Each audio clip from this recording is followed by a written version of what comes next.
ఇలాంటి కార్యాన్ని ఆచరించాలి అంటే గొప్పటి సంకల్పం ఒకటి ఉండాలి. ఒక సంకల్పం ఉంటే గాని ఇలాంటి కార్యం చేసుకోవడానికి మనకు అవకాశం లభించదు. అందులో విశేషించి ఈ వారాహి నవరాత్రులలో ప్రప్రథమంగా ఈ రోజు పంచమితో కూడినటువంటి షష్ఠి.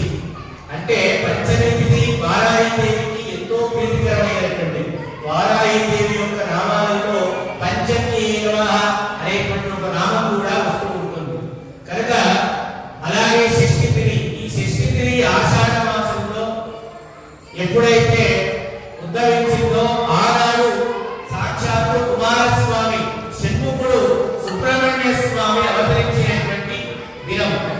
ఈ అమ్మవారు వారాహి దేవి దేవికి పరిహారం ఆచరిస్తుందయ్యా అంటే ప్రథమంగా శత్రువుల యొక్క బాధలు, రోగాలు, రుణాలు, అలాగే వీటి కారకుడు ఎవరు? అంగారకుడు స్వరూపమైనటువంటి ఆ యొక్క సుబ్రహ్మణ్యేశ్వర స్వామి. ఆయన కూడా శత్రు పరిహారకుడు, అలాగే రోగాలు నాశనాన్ని అన్ని కూడా చేసేటువంటి వ్యక్తి ఎవరయ్యా అంటే ఆ యొక్క సుబ్రహ్మణ్యేశ్వర స్వామి. కనుక ఈరోజు ఆదివారం దేనికి ప్రతీక? వారాహి దేవత ఎవరయ్యా అంటే ఆరోగ్యం భాస్కరావిద్యేతు శాస్త్రం చెప్పబడింది. ఆరోగ్యంగా మనం ఉండాలి అంటే ఎవరిని ఆచరించాలి? సూర్య భగవానుడిని ఆచరించాలి. ఆ యొక్క సూర్య భగవానుడి యొక్క దినం ఈ మూడు కలయికలో ఎప్పుడైతే వస్తుందో అది అద్భుతమైనటువంటి రోజు.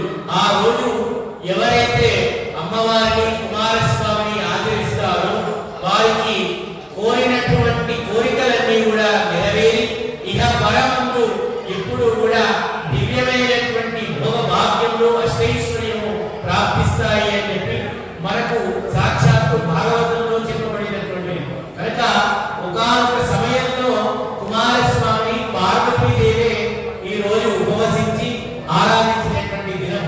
ఎందుకు అంటే అప్పుడు సుబ్రహ్మణ్యేశ్వర స్వామికి ఒక్కసారి ఈ రోజు నమస్కారం చేసుకుంటే ఆయన మనలో ఉన్నటువంటి పాపములు, రోగములు అన్నీ కూడా నివృత్తి చేసి గత జన్మలో వస్తూ ఉన్నటువంటి పీడితములైనటువంటి రోగములు ఏవైతే ఉంటాయో అవన్నీ కూడా తొలగిస్తారట.